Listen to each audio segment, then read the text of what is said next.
just going to say real quick, you're right, Keith, it is based on enrollment. We make things happen with the little bit that we have. Absolutely. I don't think at Charter School USA, we don't have to be as extreme as you are as it pertains to like maintenance and things like that. Our company runs pretty well when it comes to that type of stuff.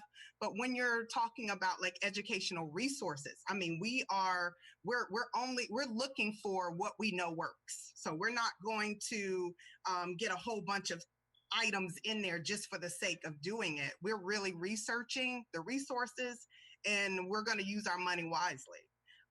And we want to make sure that there's that the teachers are qualified, that the teachers have the training that they need. And again, I hear what you're saying in terms of there is just a portion of those funds that go to charter schools. Very, very small percentage compared to what the elementary schools or what the regular public schools get. The other thing to consider too, even prior to this explosiveness of charter schools, how well did our schools perform with the funds that they got? So we may have had a ton of funding, but how well did we use that funding to really support all children? Right. And I mean, I've been in education for a while. In Riviera Beach, I was a teacher here. I've only taught in Title I schools. So I've only taught in schools where our children look like me. And I had the privilege to teach in my neighborhood. And, but did we do our children justice before charter schools? And in my opinion, in some schools, yes. And in others, no. Because so if it's about the money, I think it's beyond the money that we're getting. It's what we're doing with that, how we're utilizing the resources, more so than how much money we're dishing out. Katrina? I would agree with, I don't have a lot to add because Keith and Kendra hit it on the head, and it goes back to that misconception, right? We hear things, and like Keith said, that's the children's money. The money follows the children. And watch this, at a certain time, if you've missed that FTE cutoff, they're shaking their head. It's not even following at that point. So, it's really a lot of the misconception. And I've never understood, me personally, why there was such disdain towards where I, as a parent, want my child to attend school for their education. Right. It is my personal choice of where I want my child. If I wanted my child to go to Katrina Long Robinson School of Choice, it is my choice. Right. And so, especially when we know that the money belongs to the child. So, a lot of times we would hear schools saying, and they taking the money and they getting the money. And it's like, no, like Keith said, I remember, and like Kendra said, Charter Schools USA has a little more resources, but Charter Schools USA also raises money for personal things that they need, right? It's not like they are a blessed company, but they are still generating a lot of their own funds for programs that they may need. So whenever I would hear about basically charter schools being a cash cow and things of that nature, I would always be baffled, like, I'm wondering why people feel that way, because I would be on the leadership meetings at the tables looking at the budgets, and that's not the case. So Keith and Kendra said it perfectly honestly. And I too, like Kendra, before going to charter schools, always taught at Title I schools. And even when I went to charter, 87% was free and reduced lunch. 87. And our schools on the east side and some west in Palm Beach County for Charter Schools USA are Title I. We have high percentage numbers of Black, Brown, and Latino students. Those are the students that we service. And so I know we're going to be talking about the performance levels for those students later, but I'm glad Kendra and Keith cleared that up, because that is a huge misconception about the resources that are poured into those charter schools. And so I have a question about the money, because I was talking to one of our son's godmother, is general counsel for a local charter school here. We had a very in-depth conversation last night in terms of the money. I think what she was sharing with me is that the state of Florida, if you compare, like I think Boston has, or Massachusetts has, one of the best school districts or school systems in the nation. If that's wrong, then please correct me, but that's my understanding. And the amount of money that they spend per child is twice what Florida spends on their students. And so this notion, which is, it boggles my mind when people are having these conversations in the legislature, and you hear these school board meetings and they're talking about funding, and then you hear that you got superintendents spending millions of dollars to bring in third-party vendors and people that you don't need, but you're upset at charter schools. Y'all gonna make me a choice parent. You're upset with charter schools because you're saying that charter schools are taking money and not utilizing the funding appropriately, right? And so if charter schools are doing the most, what appears to me, and y'all tell me this is wrong, charter schools, and this is a general statement, appear to be doing the most with the least. Okay. And then the products of the charter schools, if I'm correct, seem to be better than the products of the traditional schools. I could be way off there. Well, that's in some instances. Well, that's in some, yeah. That's not a. I'm a multi-tier this response to it. That's a multi-tiered sense of thought. So let's start with the budget. Oftentimes, what people think is that if you're in support of educational choice, you also don't favor public schools, traditional public schools, receiving more funding. Nothing can be further from the truth. I personally believe that teachers should be paid more. I personally believe that the budget should include more for traditional public education. And I've gone to Tallahassee. I've advocated for that. I've had parents advocate for that. But I also want there to also be a sense that there needs to be a stronger support of parents' rights to choose. Because as it was stated earlier, when a parent has to make a decision on what's best for their child, it shouldn't be based on, one, their zip code, and two, the privilege that they have either moved themselves into or were born into. Oftentimes with charter schools or education choice opponents in general, the concept of you're taking money from the public schools often misused as you're not having your talented child in our traditional public schools. When in a sense, a parent should be able to, regardless of what the child is dealing with, whether it be a disability and they're receiving a scholarship for a disability, which I'm eligible for myself, or whether it be they have a gifted child, or whether they have a child that's interested in space engineering or things like that, those parents should have options of what program best fits their child. Oftentimes, though, we get caught up in the money, but you need money to fund that child. That child or that parent does not feel that within the traditional public school system that they are zoned for, the needs for that child can't be met. So we can't then say, well, we want all our children to be successful. We only want them to be successful in our schools. Well, you really don't want them to be successful in, because there's no system as education has evolved over the past 400 years that works for the one system working for every child.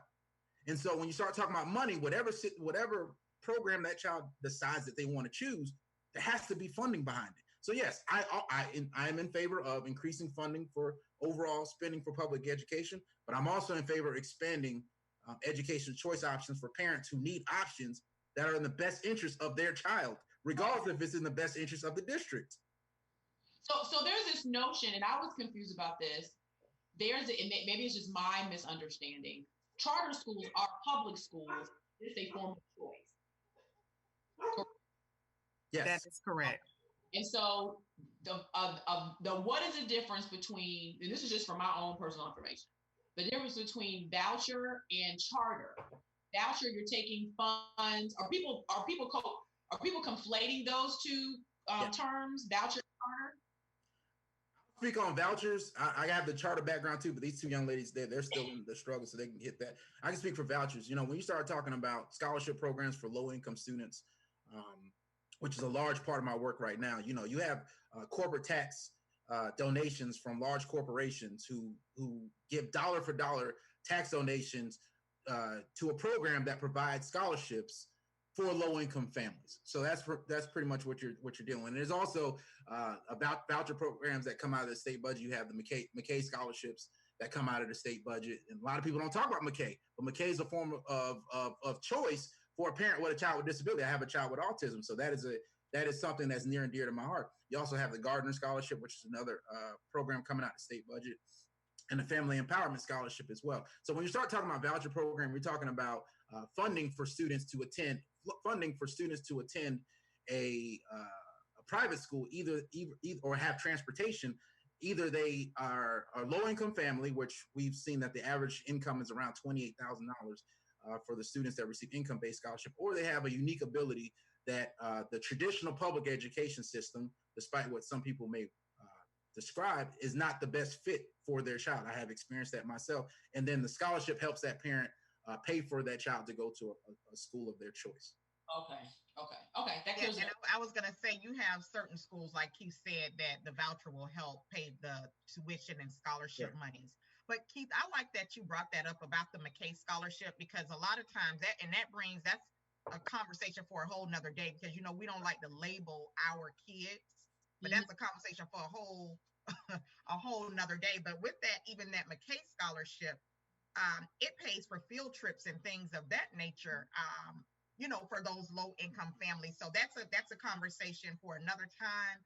But those are actually good resources for parents, those low income parents, and even like Keith said, you know, with having a child who may be autistic, they fall into that category. So that I'm glad you brought it up, Keith. I do have a question. Go ahead, Kendra. I'm sorry. I was going to say, I appreciate you, Keith, talking about the fact that we need to really focus on parents having that choice. I personally, my kids kind of went through all of these systems. My oldest actually got a scholarship to go to Benjamin. She wouldn't have been at the Benjamin school without a scholarship. $25,000 a year? No way. But she was able to attend that school. She loved it, enjoyed made some great friends, good connections, what have you. However, I'll be honest with you. Her senior year it was a doozy, and I did not get the support that I needed from her being at a school like that. And that she ended up going back to a public school. Mm-hmm. And a public school to ensure that, hey, all of her graduation requirements were met, all of, that things were just on point. And no disrespect to, any of the private schools, but I'm just saying, as a parent, being able to advocate for what their child needs, you need to know the system, you need to know what it is that their expectations are, and you should have the right to make that choice. And that's point blank. I've had to use that as well. Yeah, I agree with that. What I would say real quick, Monica, Kendra, that's a great point. And that's why it's important to note that the money does still belong to the child. When they're provided with that scholarship, it is incumbent upon the parent to do the research and find whatever private school best fits their needs. And just like with any other school system or school program, that might not be the best fit. I've seen kids. I used to be a assistant principal at a middle school IB program. Parents thought that they could handle doing middle school IB until they got there, and they realized that by the end of 6th, 7th grade, it wasn't for them. So they went back to their traditional program. So that does happen, and it's going to happen. But again, it still defaults back to that parent had the autonomy, the opportunity to exercise education choice. So that's a great point you brought up, Kendra.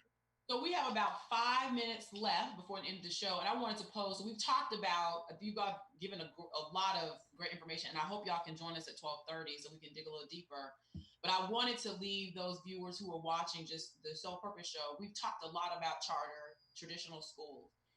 So proof is in the pudding. So if I'm a parent and I'm leaving, I'm not happy with the school that I'm zoned for, and I'm making the choice to either put my child in a different school or to use charter, since that's been the primary conversation. Is there any evidence, data that demonstrates that those students who leave the traditional public schools, and I'm talking about Black and brown students here, leave the traditional public school system space and go to a charter school, is there any data that demonstrates that they perform better once they're in that different environment and different?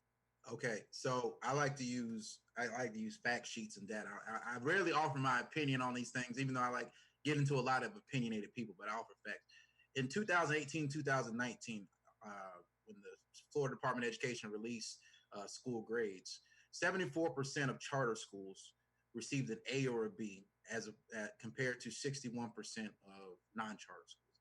Yeah. And that doesn't mean that every charter school is great. That means that more often than not, you're going to run into an A or a B charter school. There's also, when you speak about vouchers for private schools, the Urban Institute, which is another one, I sent that to you last night, Monica. The Urban Institute released a report that 57% of kids that are on a scholarship have an opportunity to go to college or attend college after leaving high school. 57% versus 51% of those same population of kids to go to a 2 or 4 year college. And so when you start looking at the numbers don't tell the whole story, because there are always going to be bad actors or certain schools or opportunities that aren't the best fit for the students. But when you look at the data shows that small segment of the population that attends some form of school choice, particularly charter schools, are being successful. Does that mean everyone's successful? No. Just like when you go into an F traditional school, that doesn't mean every child is bad or doing poorly. It just means that the majority of the kids are doing poorly. And if you go to an A school, that doesn't mean you don't have F students in there. So you can't look at it as in totality. You have to look at it what's best for your child and use evidence on is what that school doing right now. Is that aligned with what I believe or what I want for my child? Okay. Katrina or Kendra? I was going to say, I agree with Keith. My personal reaction to that is, and I've heard it because I have several friends on the traditional educational side, public side, and they complain and say, oh, we got some kids from y'all schools, they low, they didn't come where they need, however, but then I could say we got kids from the public traditional setting that were low, right? And so I think that when we look at that monitoring or looking at that data to say, well, are they performing better or not? It's sketchy, right? It's hard to read. And like when Keith gave the data, we do see that we have our schools that outperform some of our neighboring schools that are traditional in that traditional setting. But I have my own theory, and I'm sure we'll talk about that later, but I do have a theory or what I think or why I think that is so. But we do have some public schools that do a phenomenal job as well in those inner city areas. And here again, I go back to those teachers who have a passion and compassion for education. I will go publicly. I stand firmly on this. I know I got the politician thing, but I stand firmly.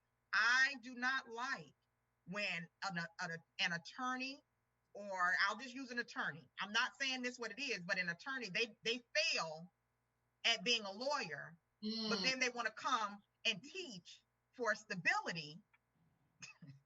And that happens. And that's where it happens. That's reality. Right? Yes. That's where it happens. Hold that thought. Yeah, We're up to the end of our All right, let me mute myself. Join us at 12:30. We'll talk for food for the soul, and we're gonna get into what has happened to the students. Are the teachers better? Are the students different? Like, what's actually going on? We're gonna join us for food for the soul. This is great. Thank you, Des, y'all. and thank you for joining us. See y'all next Saturday. Like us on Facebook and Instagram. And share. See y'all later. See you next Saturday. Union Square, hoping that I would catch you there. Much to my dismay and no avail, I had to set sail. When I'm trying to get... It may be hard to believe, but people just like you are already saving money. Feedthepig.org makes it easy.